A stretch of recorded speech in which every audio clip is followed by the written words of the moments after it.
नमस्कार दोस्तों, हिंदी ला नोट्स के यूट्यूब चैनल पर मैं एस एन शुक्ला आप सभी का स्वागत करता हूं। इससे पहले के वीडियोस में मैंने आप लोगों को अपराध शास्त्र का एक परिचय दिया था, अपराध की परिभाषा बताई थी और साथ ही साथ अपराध के अवयव और उसके चरण यानी एलिमेंट्स ऑफ क्राइम और स्टेजेस ऑफ क्राइम के बारे में बताया था। अपराध की परिभाषा सामान्य रूप से यही थी कि कोई भी कृत्य जो कानूनी या विधिक रूप से निषेध हो और जिसके करने पर आपको कोई दंड का भागीदारी होना पड़े, उसे अपराध मानते हैं। उसके बाद हम अब आज बात करेंगे आईपीसी की, भारतीय दंड संहिता की। भारतीय दंड संहिता एक ऐसा मूल ग्रंथ है या संहिता है जिसमें भारत में होने वाले किसी कृत्य को अपराध की श्रेणी में घोषित किया गया है और उसके संबंध में कौन से दंड दिए जाएंगे उसके बारे में बताया गया है।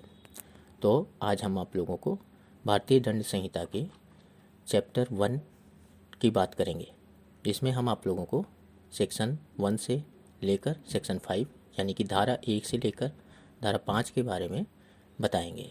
तो चलिए दोस्तों शुरू करते हैं। सेक्शन 1 यानी कि धारा 1 हम सभी जानते हैं, जब एलएलबी की पढ़ाई करते हैं या लॉ की कोई भी पढ़ाई करते हैं उसमें हम जानते हैं सेक्शन 1 हमेशा वो जो संहिता होती है उसके टाइटल यानी परिभाषा, वो विषय के वस्तु के बारे में बताती है और उसके विस्तार क्षेत्र के बारे में बताती है। तो सेक्शन 1 क्या है? Title and extent of operation of the code, यानी संहिता का नाम क्या है और उसके प्रवर्तन का विस्तार क्या होगा। तो टाइटल सेक्शन 1 में दिया हुआ है, this act shall be called the Indian penal code and shall extend to the whole of the India except the state of Jammu and Kashmir. Hindi में होगा, भारतीय दंड संहिता की धारा 1 के अनुसार यह अधिनियम भारतीय दंड संहिता कहलाएगा और इसका विस्तार जम्मू कश्मीर राज्य के सिवाय संपूर्ण भारत पर होगा। अब इसमें जो लिखा है कि अधिनियम भारतीय दंड संहिता कहलाएगा, ये उसका टाइटल हो गया, यानी इस संहिता का नाम भारतीय दंड संहिता 1860 होगा। और दूसरा, इसका विस्तार पूरे भारत क्षेत्र पर होगा। लेकिन इसमें देखिए एक वर्ड लिखा हुआ है, जम्मू कश्मीर के सिवाय। ये 2019 से पहले के संहिता में ये चीज़ लागू होती थी, इसीलिए देखिए मैंने उसको स्ट्राइक ऑफ कर दिया है। 2019 से पहले भारत में धारा 370 लागू होती थी संविधान की, जिसके तहत जम्मू कश्मीर को कुछ अलग प्रावधान थे अपने नियम और कानून बनाने के। उसके अनुसार आईपीसी वहाँ पर लागू नहीं होती थी, वहाँ पर लागू होती थी रणबीर पीनल कोड। लेकिन जब धारा 370 2019 में लागू हो गई तो आईपीसी यानी भारतीय दंड संहिता पूरे भारत क्षेत्र में, यहाँ तक कि जम्मू कश्मीर में भी लागू मानी जाएगी। फिर इसके बाद हम आते हैं सेक्शन 2 में। सेक्शन 2 में बात होता है punishment of offence committed with in India, यानी कि इसमें बताया गया है कि कोई भी भारत के भीतर किए गए अपराधों का दंड आईपीसी के तहत ही मान्य होगा। चलिए इसे हम विस्तार से जानते हैं। Every person shall be liable to punishment under this code and not otherwise for every act और omission contrary to the provision thereof which he shall be guilty within India. यानी कि भारतीय दंड संहिता की धारा 2 के अनुसार हर व्यक्ति इस संहिता के उपबंधों के प्रतिकूल हर कार्य या लोप के लिए जिसका वह भारत के भीतर दोषी होगा, इसी संहिता के अधीन दंडनीय होगा, अन्यथा नहीं। अब इसको सामान्य शब्दों में समझते हैं कि अगर कोई व्यक्ति जो भारत का निवासी हो या भारत में रह रहा हो और उसने कोई अपराध या कृत्य किया जो अपराध की श्रेणी में है और वो कृत्य भारत के अंदर किया गया है, तो उसको दंड इंडियन पीनल कोड या फिर भारतीय दंड संहिता 1860 के अंतर्गत दिया जाएगा। ये सेक्शन 2 में बताया गया है। इसके बाद हम आएंगे सेक्शन 3 में, यानी सेक्शन 3 धारा 3, punishment of offence committed beyond India but which by व लॉ में B tried with in India. Bharat से परे किए गए किंतु उसके भीतर विधि के अनुसार विचारणीय अपराधों का दंड। चलिए इसको विस्तार से जानते हैं।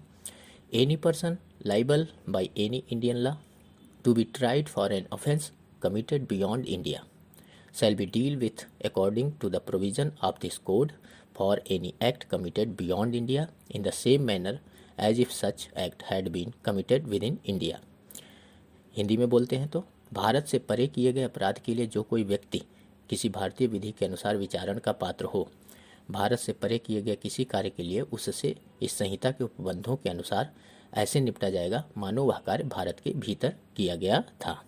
अब इसको सामान्य शब्दों में जानते हैं कि अगर कोई व्यक्ति जो भारतीय संविधान या भारतीय कानून के तहत भारत के नागरिक के रूप में या भारत के किसी समुदाय के रूप में अगर वो जुड़ा हुआ है और उसने कोई अपराध या कोई कृत्य भारत की सीमा से बाहर जाकर या भारतीय जो परिक्षेत्र भौगोलिक परिक्षेत्र है उससे बाहर जाकर अगर कोई कृत्य करता है जो आईपीसी के तहत अपराध की श्रेणी में आता है या जिस कृत्य के लिए अपराध घोषित किया गया है आईपीसी के अंतर्गत और जिस पे एक पनिशमेंट होना चाहिए, उन पर कार्रवाई आईपीसी के तहत ही किया जाएगा।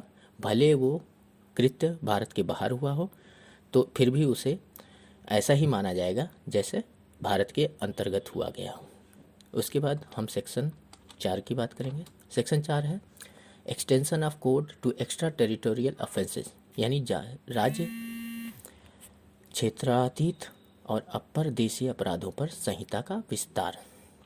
यहाँ की जैसे इस संहिता के प्रावधान निम्नलिखित द्वारा किसी भी अपराध के लिए भी लागू होते हैं, यानी कि आईपीसी का विस्तार उन क्षेत्रों के लिए भी है जहाँ पर क्या नाम है भारत का भौगोलिक क्षेत्र लागू ना होता हो। इसमें हम आएंगे भारत के बाहर और परे किसी स्थान में भारत के किसी नागरिक द्वारा, यानी any citizen of India in India place without and beyond India. इसका मूल अर्थ ऐसा होगा कि जैसे कोई भारत का नागरिक हो और वो भारत के बाहर भारत की भौगोलिक सीमा से बाहर अलग किसी स्थान पर ऐसा कोई कृत्य करता है जो आईपीसी के तहत अपराध की श्रेणी में आता है और जिसमें एक दंड का प्रावधान हो तो उस पर भी आईपीसी की सीमा लागू होती है। दूसरे, एनी पर्सन और एनी शिप और aircraft registered in India wherever it may B.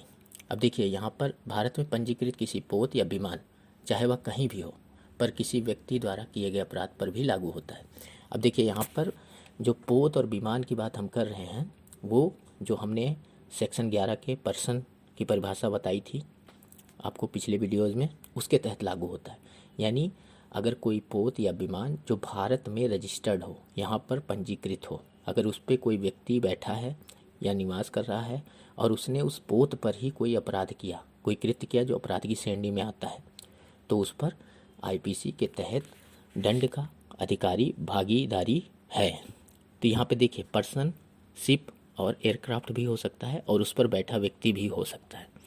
इसके बाद तीसरा है any person in any place without and beyond India committing offence targeting a computer resource located in India, यानी भारत में स्थित computer संस्थान को लक्ष्य करके भारत के बाहर और परे किसी स्थान में अपराध कारित करने वाले किसी व्यक्ति के द्वारा दिए गए किसी अपराध को भी लागू होगा।